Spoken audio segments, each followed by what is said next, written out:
Did you know athletes have more risk to suffer from an eating disorder? With the end of the Olympics a few weeks ago and the sports fever people get right after, I thought this topic was so important to bring to light. Hi, I'm Maria Bermeo, clinical psychologist, and on this channel we talk about everything related to, of course, psychology. So if you're interested, please keep on watching. Before starting the video, I want to remind you that I give in-person therapy. And if you're out of the city, I got you because I also give online therapy. If you need a consultation, please feel free to reach me out on my social media, my phone number, my email. All of them will be listed down below on the description box as well. Even when athletes can be considered as an example of health and perseverance, the environment they are involved in can be the root for EDs, especially due to the rewards it gives to certain body types. For example, in sports like gymnastics, ballet, figure skating, a slim figure is preferred. In swimming, judo, or horse riding, a muscular but defined body is favored. And on weightlifting, the bulkier might be better. Plus, some sports actually classify people by their weight, increasing the chances of developing these mental illnesses. Which are the most typical types of eating disorders on athletes? Anorexia athletica. Athletes follow strict diets to fit the ideal aesthetic of the sport, particularly in the endurance category, meaning running, cycling, as I mentioned, gymnastics, etc. So it's very likely that they start to count calories, restrict food obsessively, submitting themselves to continuous weighings, and trying to be as lighter as possible. While this might be encouraged and praised in their environment, these behaviors are prone to continue even after reaching their goal, because these individuals might have fear to gain the weight back, lose the admiration they have gotten, and be removed from the position they wear. They may suffer from body dysmorphia, they might start experiencing hair loss, lack of period in women, weakness, fatigue, irritability, and low mood, all common characteristics of anorexic patients. Exercise bulimia. Performance excellence is a major requirement for athletes, therefore they tend to over-exercise. However, this is not the only reason for increasing the time of their workout sessions. As I said before, weight and diet are two main words for them. So if they happen to gain some pounds or break their diet, they'll most likely try to find ways to compensate, and the one they have the most access to is exercise. In this case, they might be able to maintain a stable weight, but because of their misuse of exercise, they put themselves at higher risks of suffering severe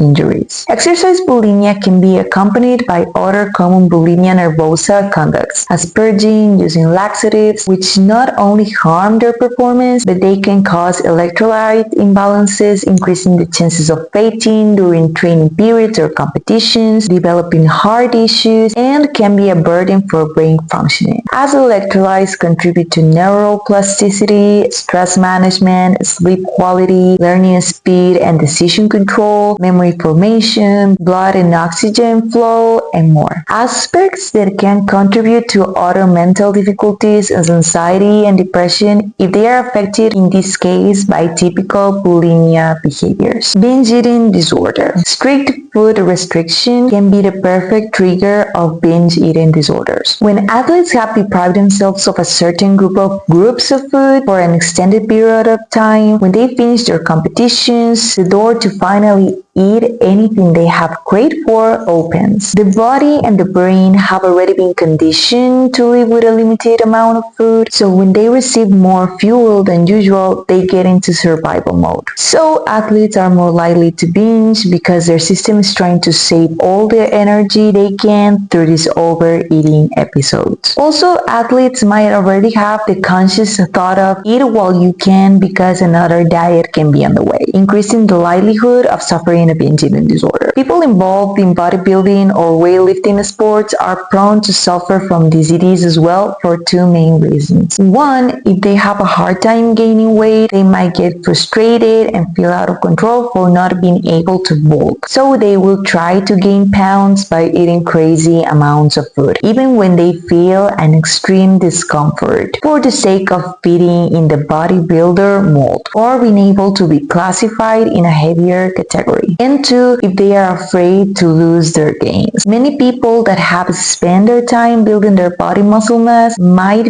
fear to lose everything they have worked for. This aspect is highly linked to self-esteem. First, they might feel that if they lose the amount of muscle they now have, their body will be ruined. And second, they might feel ashamed, especially around their colleagues who may or may not be taken back if the individual decides to be lighter, which may cause them to find their comfort through food, and also while maintaining a calorie surplus, being able to maintain the muscle they have built until that moment. And to all of those eating disorders, we can add comorbid mental pathologies as exercise addiction, because athletes might get fixated on their training regime. This can lead to them needing to increase their workout intensity and duration very often, engaging less and less in other activities, which can cause them to isolate. They will probably feel anxious if they miss a training session and can continue exercising despite having injuries. And also another illnesses and fatigue, damaging their body and endangering more than their performance, their overall health. Eating disorders are just one of the reasons why people that are heavily involved in sports require a multidisciplinary team of professionals. Yes, they need a coach, they need nutritionists and dietitians, sports doctors, etc., but also mental health providers. Because if their mental health is not well, it does not only risk their performance during training and competitions, but their self-esteem, their recovery, their sleep quality, their relationship with food, the people surrounding them, and more. Hence why it is so important for them to receive at least 1 or 2 psychological evaluations per year, and if needed, psychological treatment continuously. If there's something that you learned from this video or would like to add to the conversation, leave a comment down below. Also, don't forget to like and share this video with someone that may need it, and subscribe to the channel so that you never miss from more interesting psychology content. Thanks for watching.